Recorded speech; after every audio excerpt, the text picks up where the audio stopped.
Assalamualaikum warahmatullahi wabarakatuh. Bagaimana keadaan kalian pada hari ini?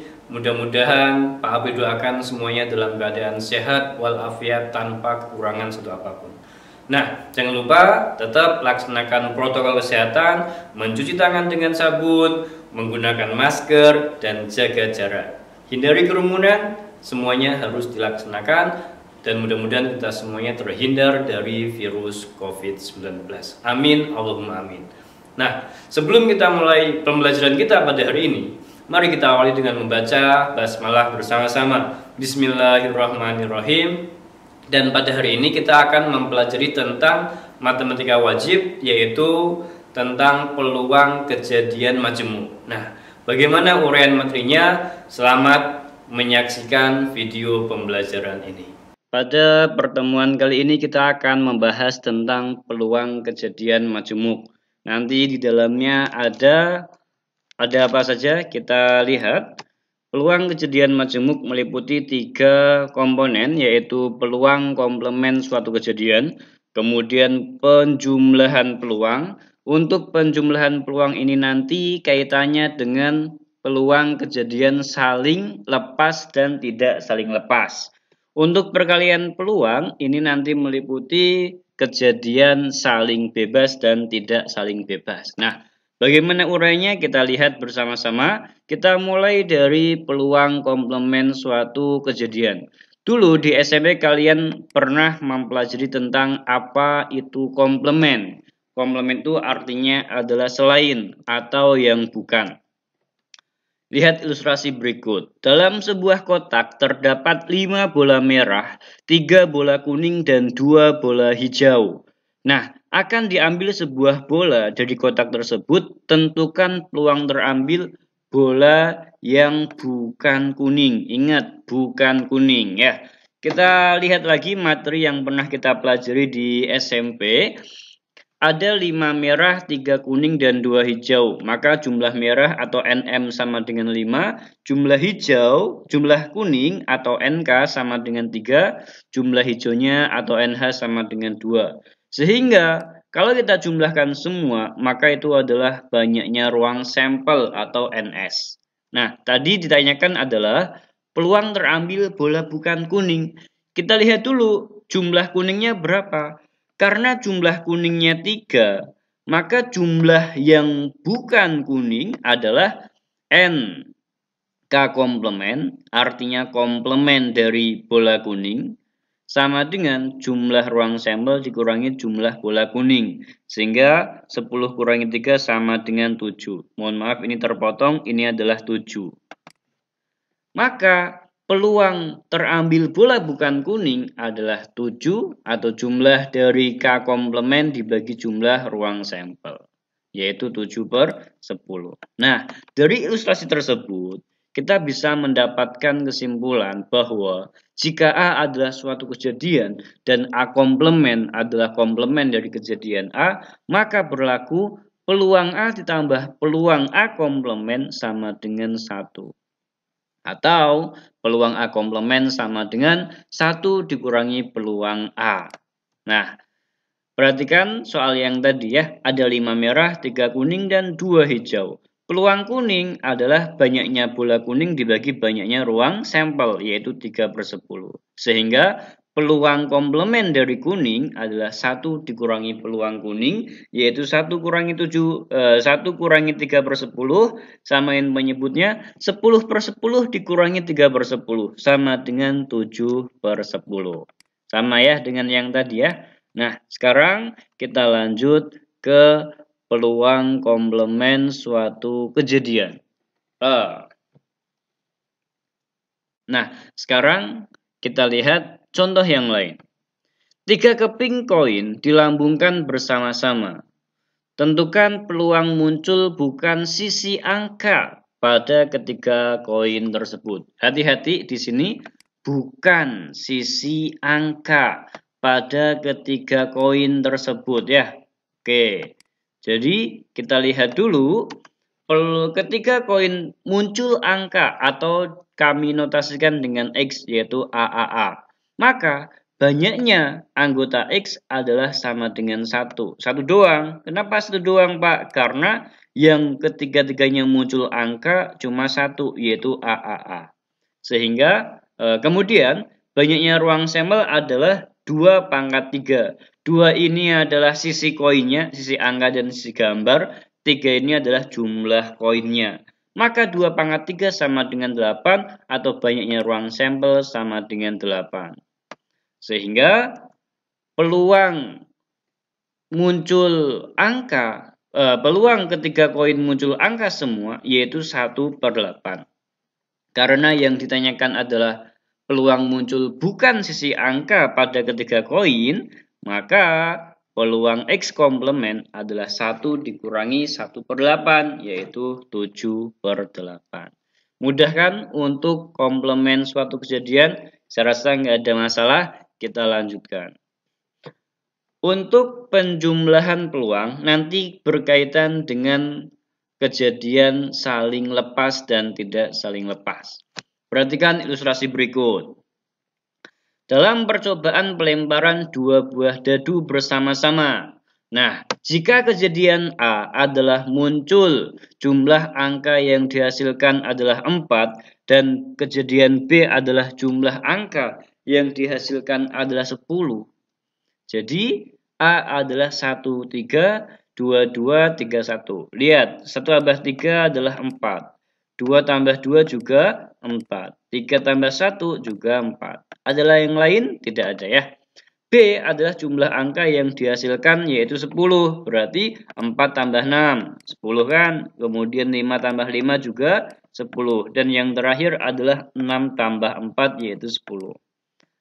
Nah, lalu tampak bahwa tidak ada satupun elemen A yang sama dengan elemen B.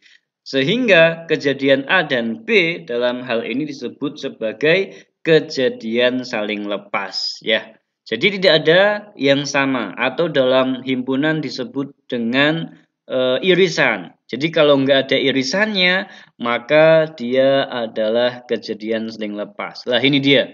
Jadi suatu kejadian, dua kejadian dikatakan saling lepas apabila tidak ada satupun elemen yang sama atau tidak ada irisan dari keduanya.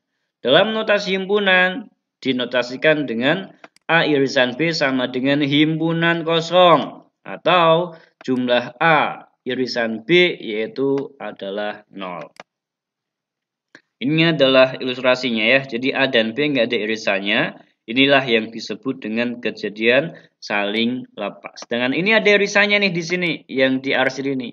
Nah, maka ini adalah tidak saling lepas. Sehingga untuk A dan B, dua kejadian saling lepas berlaku, peluang A gabungan B sama dengan peluang A plus peluang B. Namun untuk A dan B yang dua kejadian tidak saling lepas atau A irisan B-nya itu bukan 0, maka berlaku P peluang A gabungan B sama dengan peluang A tambah peluang B dikurangi dengan peluang A irisan B. Baik, untuk lebih memahaminya kita lihat beberapa contoh berikut. Ini adalah contoh soal kejadian saling lepas. Dua buah dadu dilambungkan secara bersama-sama.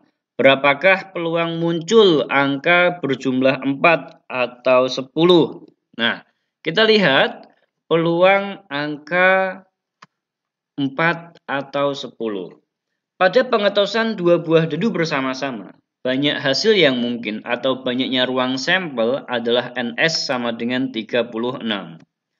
Kejadian A, muncul angka yang berjumlah 4. Berarti A adalah 1, 3, 2, 2, dan 3, 1. Ini kalau semuanya dijumlahkan sama dengan 4. Lalu, banyaknya A adalah sama dengan 3. 3 siapa saja, Pak? 1,3, 2,2, dan 3,1. Begitu juga untuk kejadian B. Muncul angka berjumlah 10. Maka B-nya adalah 4,6, 5,5, dan 64. Jumlah B adalah sama dengan 3. Kejadian A dan B tidak ada satupun elemen yang sama. Berarti A dan B adalah kejadian saling lepas. Nah, maka karena kejadian saling lepas, peluang A gabungan B sama dengan peluang A ditambah peluang B. Sehingga peluang A gabungan B sama dengan 3/36. Ini adalah peluang A ditambah peluang B-nya juga sama 3/36. Maka hasilnya adalah 6/36 atau boleh kalian sederhanakan menjadi 1/6. Nah, kemudian untuk soal kejadian tidak saling lepas, perhatikan contohnya. Ada tabel seperti ini. Ini adalah tabel data murid yang mengikuti organisasi, OSIS dan Pramuka. Dan ini berdasarkan jenis kelaminnya. Pak Kepala Sekolah akan memilih salah satu murid untuk mewakili lomba murid teladan. Nah, tentukan peluang yang terpilih adalah siswa yang perempuan atau anak OSIS. Perempuan atau OSIS. Nah, maka kita pisahkan perempuan itu adalah A, OSIS itu adalah B. Jadi kita tidak fokus ke laki-laki dan pramuka. Cukup fokus kepada perempuan A dan OSIS atau B. Peluang yang terpilih adalah siswa perempuan atau anak OSIS. Nah, peluang A gabungan B sama dengan peluang A ditambah peluang B dikurangi peluang A irisan B. Loh Pak, kok ada A irisan B-nya? Kenapa ada irisan B-nya? Karena di sini ada anak perempuan yang ikut OSIS, yaitu 8. Ya kan? Nah, hati-hati. Karena ini ada irisannya, maka dia adalah kejadian yang tidak saling lepas. Hati-hati. Sehingga peluang A gabungan B sama dengan 14/21. Ini peluang A ya. 8 ditambah 6 sama dengan 14. Tambah peluang B, peluang anak OSIS, yaitu 4 tambah 8 sama dengan 12. Dari total muridnya ada 21. Dikurangi peluang A irisan B. Lah ini dia. Anak perempuan yang ikut OSIS jumlahnya adalah 8. Maka 14/21 tambah 12/21 dikurangi 8/21. Hasilnya adalah 18/21 atau kita sederhanakan menjadi 6/7.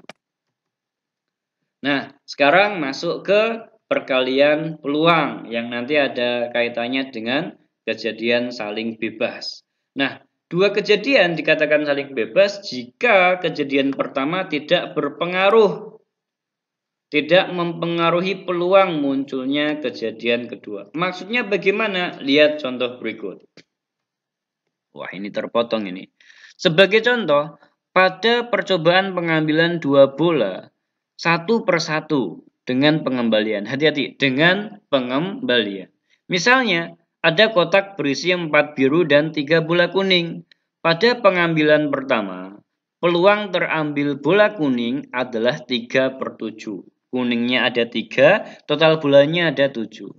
Jika sebelum pengambilan kedua, bola dikembalikan lagi ke dalam kotak, maka kan jumlahnya nggak berubah tuh. Kuningnya tetap 3, birunya juga tetap 4.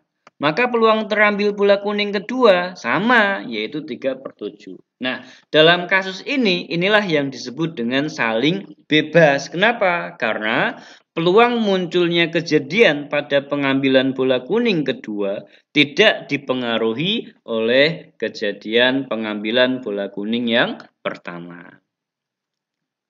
Nah, jika A dan B itu adalah dua kejadian yang saling bebas, maka peluang kejadian A dan B dituliskan dengan peluang A irisan B. Hati-hati, berbeda dengan saling lepas ya. Peluang A irisan B sama dengan peluang A dikali dengan peluang B. Nah, dalam kasus tadi, seandainya kita revisi, bagaimana jika sebelum pengambilan bola kedua, itu bola pertamanya tidak dikembalikan lagi, tidak dikembalikan ke dalam kotak. Misal, pada pengambilan pertama, pengambilan bola kuning, dan peluangnya adalah 3/7. Karena kuningnya ada 3, total bolanya ada 7. Jika bola kuning itu tidak dikembalikan ke dalam kotak, maka bola yang tersisa dalam kotak adalah 4 bola biru dan 2 bola kuning. Jadi bola kuningnya sudah berkurang 1. Sehingga peluang terambil bola kuning pada pengambilan yang kedua adalah 2/6. Total bolanya sekarang ada 6, yaitu 4 biru dan 2 kuning. Sehingga pengambilan bola kuning pada pengambilan yang kedua adalah 2/6 atau 1/3. Dengan demikian, untuk pengambilan bola pertama yang tidak dikembalikan, maka peluang pada pengambilan bola kedua tergantung pada hasil pengambilan bola pertama. Lah, kejadian inilah yang disebut dengan kejadian bersyarat ya. Atau di buku-buku lain ada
Nah, bagaimana setelah kalian menonton video pembelajaran pada hari ini? Mudah-mudahan kalian semua bisa memahaminya dengan baik. Baik, kita tutup pembelajaran kita pada hari ini dengan bacaan hamdalah dan doa kafaratul majlis. Alhamdulillahirabbil alamin. Subhanaka wahumma wa bihamdika asyhadu alla ilaha illa anta astaghfiruka wa atubu ilaik. Assalamualaikum warahmatullahi wabarakatuh.